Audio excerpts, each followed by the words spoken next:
వాల్మీకి రామాయణంలోని ఈ శ్లోకాన్ని చదవడం వల్ల కలిగే ఫలితం. శ్లోకం: సర్వథా క్రియతాం యత్నః సీతామధిగమిష్యథ పక్షలాభో మమాయం వః సిద్ధి ప్రత్యయకారకః.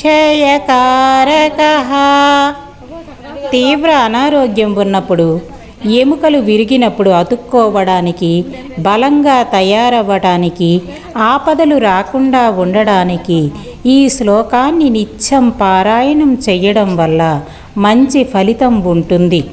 వాల్మీకి రామాయణంలో ఈ శ్లోకాన్ని చదవటం వల్ల సకల శుభాలు కలుగుతాయి. వైశాఖ పౌర్ణమి నోము నోసుకున్న సందర్భంగా మేము ఈ శ్లోకాన్ని పఠించాము.